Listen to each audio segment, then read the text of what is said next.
Diácono, caros filhos, hoje o Senhor coloca uma mensagem que se inicia para nós com palavras fortes. Mane nobiscum Domine, fica conosco, Senhor. Pedimos para que Ele permaneça conosco, mas às vezes as nossas atitudes dizem justamente o contrário. A liturgia, de algum modo, começa a se desenvolver por meio de duas perguntas. Uma, a dos discípulos, a outra, a do próprio Senhor. Quando vemos esta liturgia, talvez alguns cheguem até a achar que Jesus está caçoando dos discípulos, porque tem palavras aqui, tem modos que fala assim: Jesus está brincando com a cara deles. Porque eles chegam em primeiro lugar e perguntam: você é o único que não viu? Você é o único que não sabe? Como você não sabe? Mas o que aconteceu? Todo mundo sabe. O único que está andando por aqui, de quem é ele, como é que fez? Nosso Senhor, fingindo que não sabe nada, retruca, instigando: e vocês são os únicos que não perceberam tudo aquilo que Ele demonstrou, tudo aquilo que o Senhor fez para que vocês cresçam, tudo aquilo que Ele mostrou por meio dos seus sinais, comprovando tudo aquilo que Ele já havia anunciado. Qual o nosso grande erro diante da liturgia? Achar que a letra é fria, achar que aquilo que é lido, que aquilo que aqui é proclamado não nos toca. Mas é fato que um desses a gente conhece o nome, Cleofas, o outro não, mas podemos nos colocar aqui.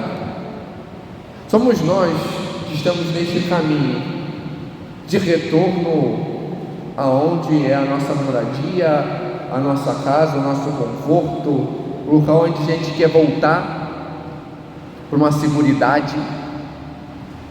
Somos nós. Muito tempo passamos neste caminho que por vezes nos aprisiona, porque a gente volta triste, porque a gente não percebe as coisas. E quais são as tristezas destes apóstolos? A gente vê, eles experienciaram o Senhor, viram tudo aquilo que o Senhor fez e viram tudo aquilo que aconteceu com o Senhor, só que não conseguiam enxergar a verdade. Eles não só não viam o Senhor e o reconheceram, foi mais. Eles não reconheciam o Senhor já há muito tempo. A ferida, a angústia, a tristeza deles está diante de um aprisionamento próprio de Israel, por uma falta de entendimento, uma falta de noção. Israel se sentiu o povo soberano. Nós somos o povo da aliança, então tudo vai vir. Só que aí eles caem, eles vão contra o Senhor, ferem aquilo a qual o Senhor os chama. Isso tem consequências, só que eles não aceitam essas consequências, e aí ficam nessa relação: nós vamos ser libertados, só que eles não percebem que a libertação deles é retornar àquela unidade, àquela aliança que o Senhor chamou. É a cura de algo, de uma ferida que eles mesmos causaram, ou se deixaram causar. Pecado, afastamento, não é dos romanos,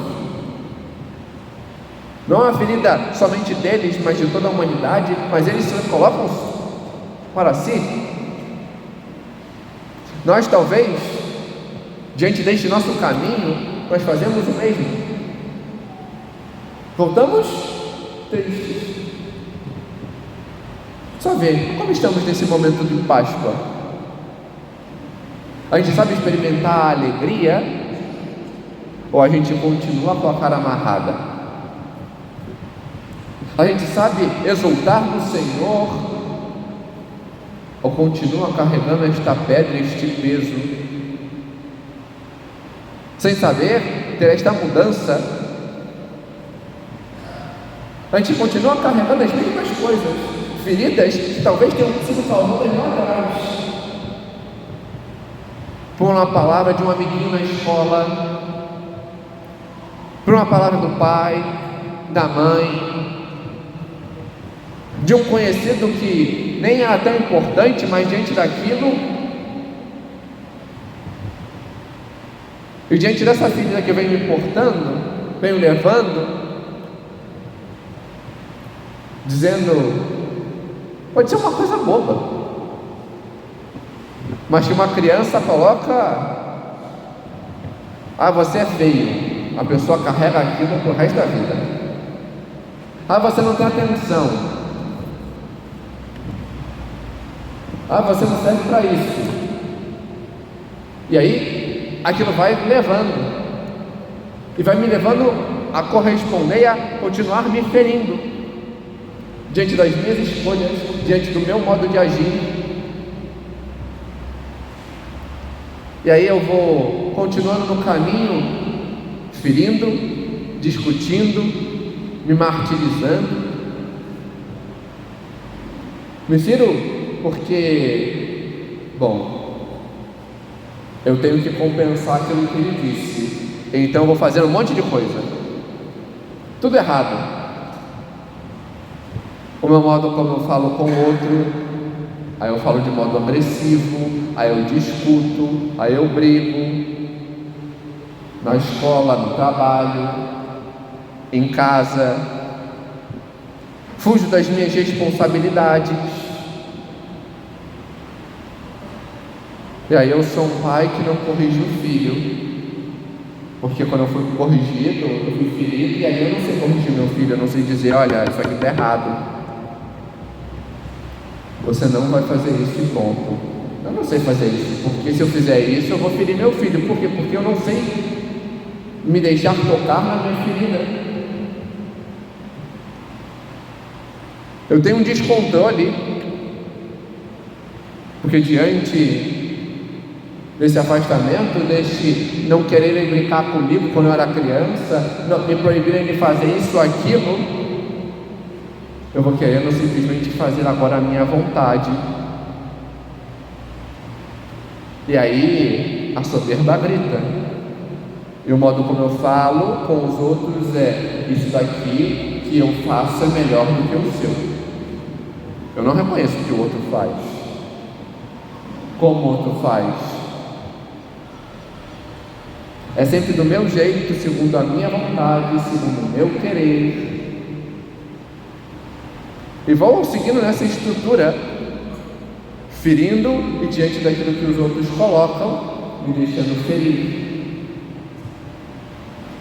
buscando prazeres, e aí vem as bebedeiras, e aí vem as comilanças de modo desregrado, e aí vem os prazeres da carne. E aí eu só quero, sou eu, sou minha vontade, o meu querer, a minha saciedade. E aí eu continuo neste caminho, triste, amargurado, como eles, que se colocavam em primeiro lugar porque não conseguiam entender. Nós esperávamos que ele libertasse Israel. De quê? Dos romanos? Não, ele não é político. Eu esperava que fulano fizesse isso. Por quê? Não, o padre tinha que me dar tal coordenação. Não, porque no trabalho eu tinha que receber uma promoção. Não, porque tal coisa tinha que ser assim.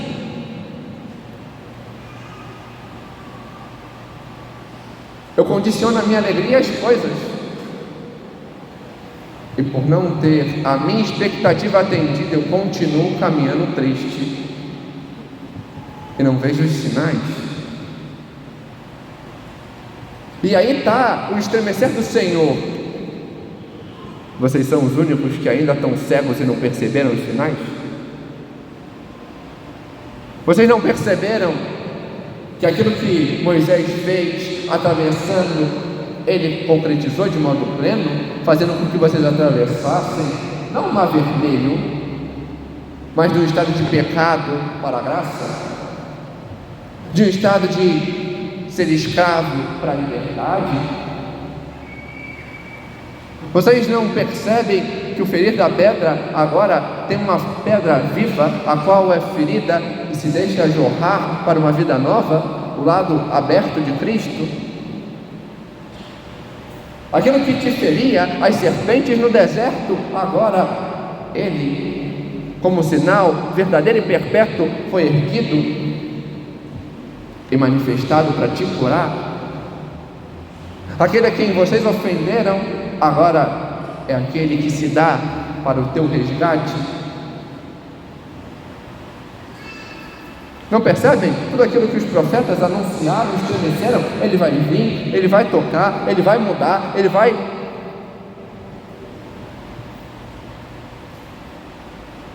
Ele anunciou. Isso vai acontecer. E diante dos sinais, do sepulcro vazio, de tudo aquilo que o Senhor coloca, eu ainda assim continuo quase que no mix, porque esse domingo é um mix do Senhor. Ele que vem com a sua misericórdia, porque nós necessitamos ser por Ele encontrados, e ao mesmo tempo o pastor que vem nos reconduzir ao lugar ao qual devemos ir.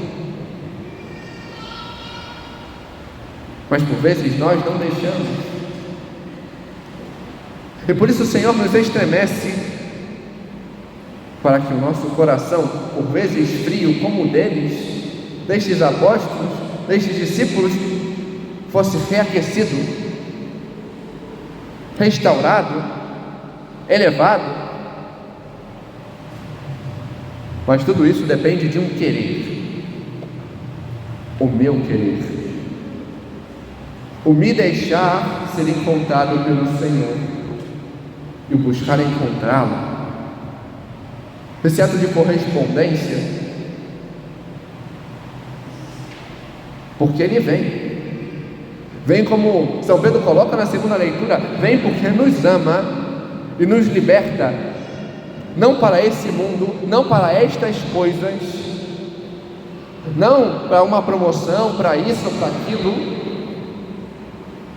mas para a vida eterna. Isso se mostra de modo claro, não foi com prata ou ouro, foi com algo que é ainda mais precioso, o seu sangue, a sua demonstração de amor, e que nos chama a experienciar esta realidade, de quando fazemos essa experiência de olhar e reconhecer o Senhor, de estar com Ele, de nos deixar ser tocados por Ele, então a gente supera as dificuldades, supera os nossos medos, deixa curar as nossas feridas. Estes discípulos se deixaram tocar, reconhecendo o Senhor, deixaram suas feridas serem curadas. E aquilo que era uma dificuldade, porque eles saíram e andaram uma tarde inteira. Não, agora está de noite, agora é perigoso, agora tem isso, então a gente fica. Só que depois de reconhecer o Senhor, não tinha dificuldade da noite para retornar aqueles 11 quilômetros, não tinha distância. Eu tenho que anunciar, eu tenho que levar, eu tenho que demonstrar. E eles retornam para falar com os discípulos, os demais.